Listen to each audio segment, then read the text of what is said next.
site of Bawit at the beginning of the 20th century found a large amount of material in this huge monastic settlement. Cells and buildings, churches, paintings and written evidence, inscriptions, writing and ostraca. After the First World War, the French excavations initiated by Jean Delattre and continued by Chassinat, Alain and Maspero, stopped for a long time. In 2002, the site was reopened by the mission of the IFAO and the Musée du Louvre.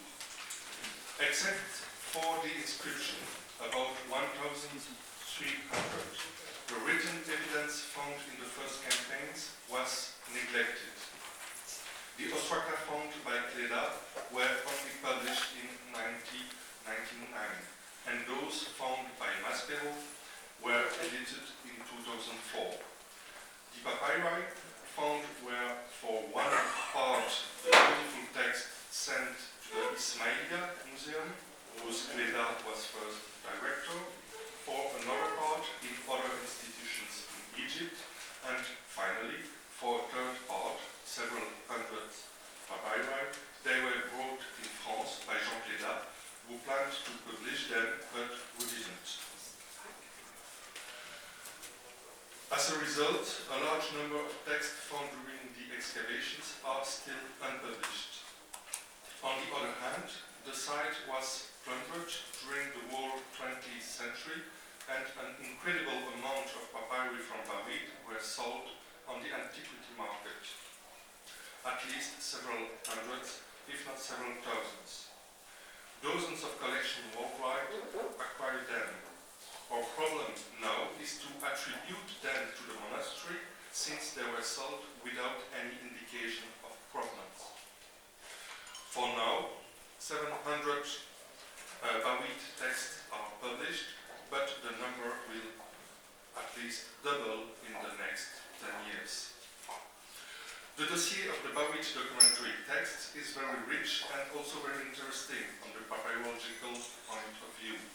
It is a bilingual dossier, Greek and Coptic, for which the papyrologist has not only his texts, but also the inscriptions, some references in the literature, and the whole archaeological material, from the spatial organization to the daily life objects and the painting. The main problem is to reconstruct the dossier of Bawit. Papyrologists are obliged to put the text in series and to study all their characteristics in order to attribute them to the monastery. As a result, the documentation we have consists mainly in administrative and legal texts, for which many criteria, the formulae, the scribes, the prosopography of officials can be used. On the contrary, the private letters are rare. As a result, the papyri tell us a lot of things on the economy and administration of the monastery, and little about religious and social life, even less on intellectual life.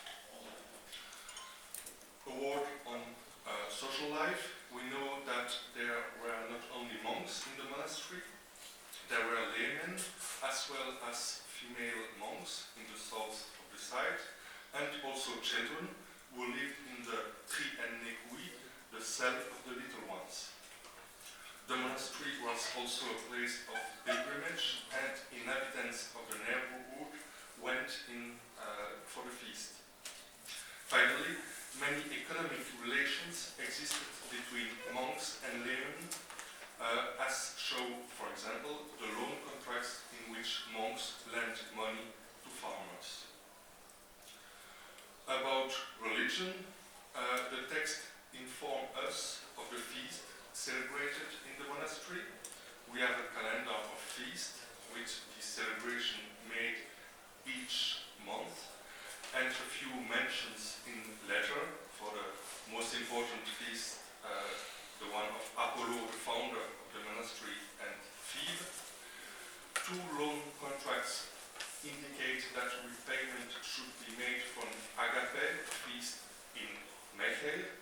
Finally, a list mentioned the great church of Bawit, probably Church D. On the other hand, we have a few magical papyri from the monastery, as well as a document which is maybe an oracular question. Well, I will focus today on the intellectual life and what we can say about it. The contrast between Bawit and the Tiran region is striking.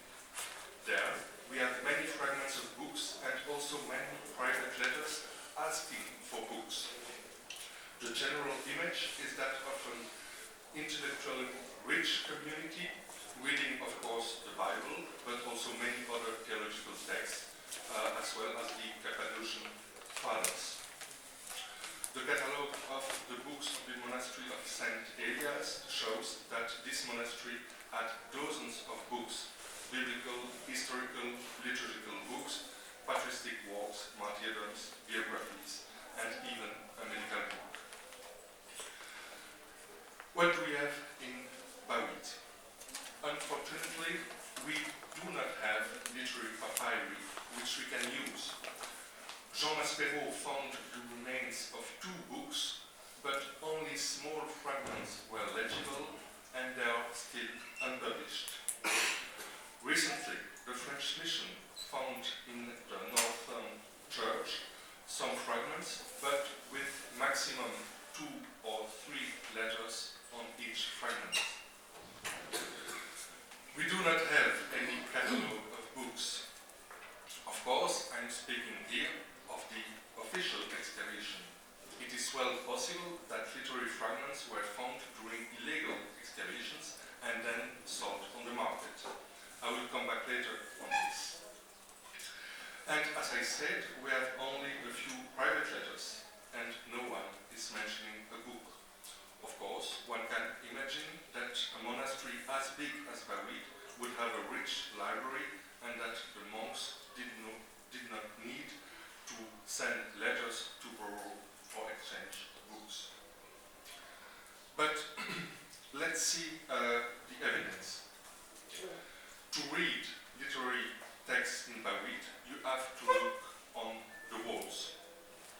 We have first, of course, the small quotation in the inscription on the scrolls of biblical prophets, for example. We have also the genealogy of Christ, taken from Luke, a list of psalmic quotations, a Lord prayers in Greek, the letter of Jesus to Abgar, and 2 very fragmentary, unidentified texts. That's all for the literary fragments we have. Another way to get some information about the intellectual environment in Bawit is to analyze the school texts. The word school is not to understand, of course, with all modern standards, and does not mean that the exercises were made by or for children. Here, the documentation is more important. First of all, we have the epigraphic exercises. One finds 3 kinds of exercises on the walls of the monastery. First, alphabets. Second, list of words beginning by a letter. Here, exercise with 2 syllables words beginning with delta. David, Daniel, we find also Demos, Damascus, Dukos, Doron, all names and words used in Greek exercise. 3 exercises of copy, mainly of formulae, and that we find also in papyri, epistolary or administrative formulae compiled as exercise.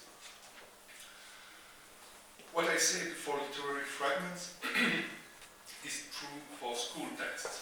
There is little hope to identify school exercise from Bawit sold to the market because they don't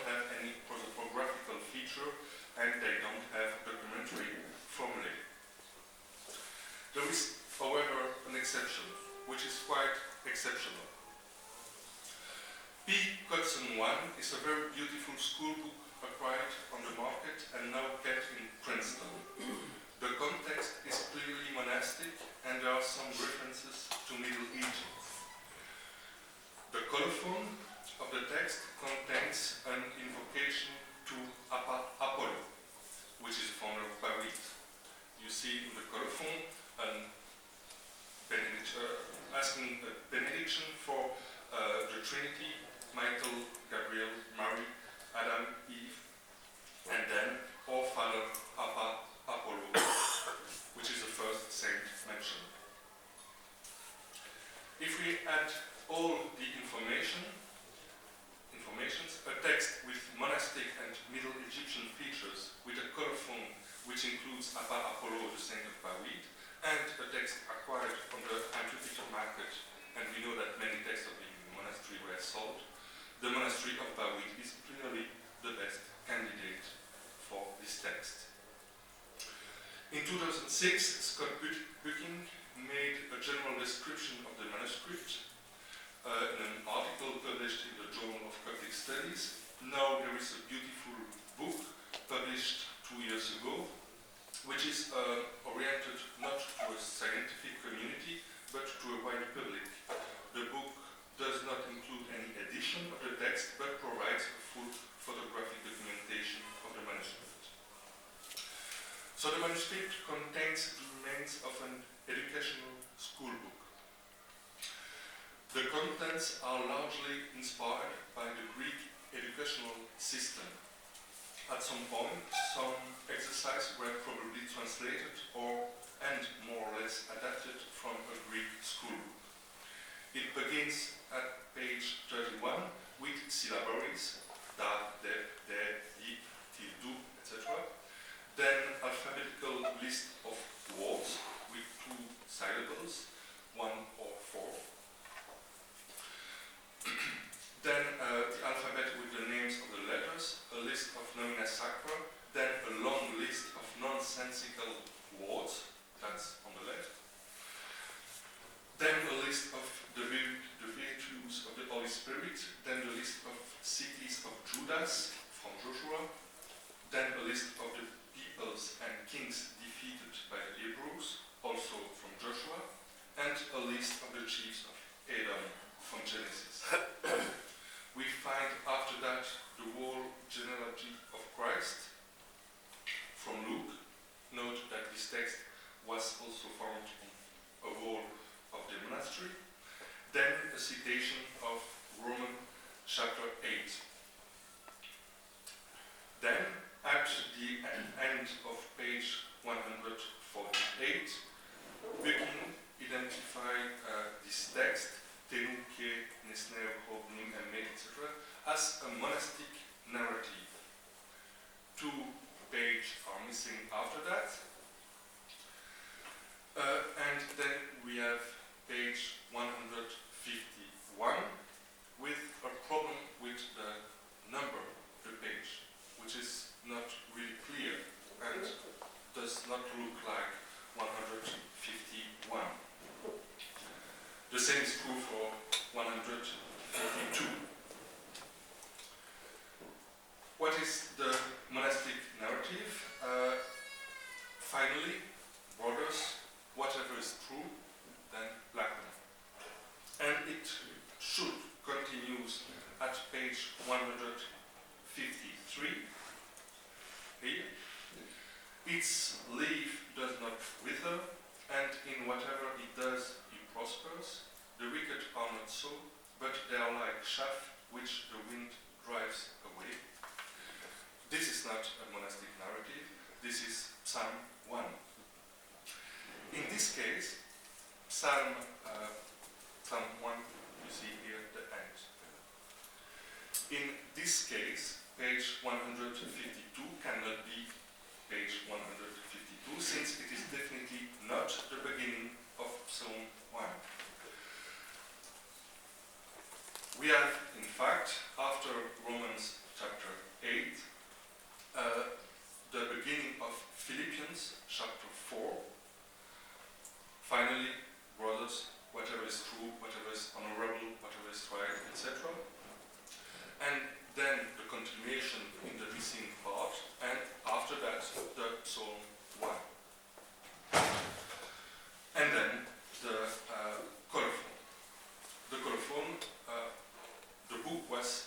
intended to finish with the colophon. But someone else decided to add other texts. And we can also reconstruct here the progression of education in this text. So someone else decided to add other texts described by the editor as apophthegmata patrum. This is only partly true. The first apophtheg is attributed to Basilius. It begins page 157 and continues till page 169, with a lacuna. The page 165-66 are not preserved. Without identifying the citation, Bucking proposes to identify him with Basilius the Great, that is Basilius of Caesarea. I quote, "The first narrative is attributed to Papa Basilius. This is probably the famous church father, Basil of Caesarea, renowned for his ascetic writings and formulation of monastic rules. Interestingly, Basil is not well represented within the apophthegmata patrum, making the present narrative an important addition to the corpus." Well, I do totally agree with the identification of Basil, but is this an apophtheg? 12 pages is a little too much for that. We have, in fact, the Sermo Ascetica 12 explaining the duties of the monks. And page 151-52 is, in fact, the missing page of the Basil quotation, making Basilius complete. The identification of a text of one of the Cappadocian fathers is important. The Cappadocian are quite difficult authors in Greek, and their use indicates probably a high level of literacy, quite compatible with the size and importance of the monastery, but previously unknown. Moreover, the identification of these passages re-established quite natural progressions, which with New Testament texts, then Old Testament, then Basilius, and some real apophthegmata, probably, as this one, which I cannot identify for now. Asci et mentrece, exercise the poverty. With the identification of most literary citations, this manuscript, probably from Bawit, gives us an idea of the literary context and the intellectual formation of the monks. Before to leave the intellectual life in Bawit, let's see the sciences, usually not linked with Egyptian monks. One of the first inscriptions published by Delattre is quite enigmatic. Here is a facsimile made by Delattre. The text has now disappeared. It is a table with 5 columns and 12 lines. Each line is a month, beginning by the second month, Bawit, and ending by the first one, Tot. Then, numbers. A column of alpha, 1, and another one of iota epsilon, 15. These numbers should be understood as the 1st and the 15th of the month. At the end, from the month Pachon onwards, the table is unfinished. The columns 3 and 5 have numbers.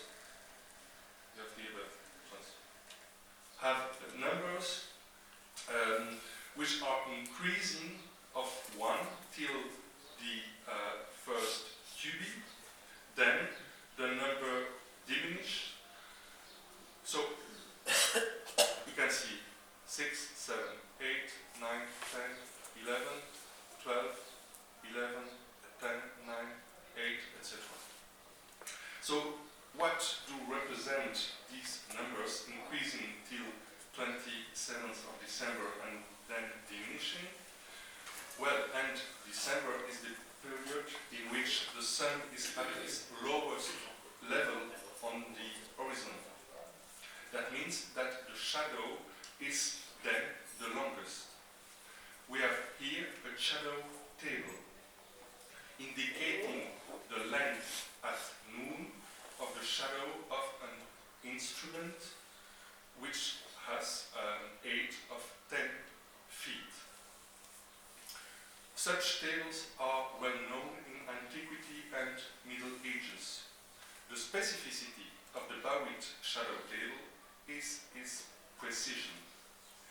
Usually, shadow tables are used to estimate the hour by measuring the shadow of a man. Here, we have something different, with measures only for noon and 2 times by month. If we compare the table with the real measures, you see that it is not exact. It's not 6 feet, but 5,6, etc. So it's not exact, but it is the best approximation ever found in Egypt for such a shadow table. One should also note that the table stops when the difference between the table and the reality was too big. That means that was more than 1.5 feet of difference. Probably the monk realized that it was not good and tried to do something else. We don't know what was the use of such a table, but it will be a pure intellectual exercise.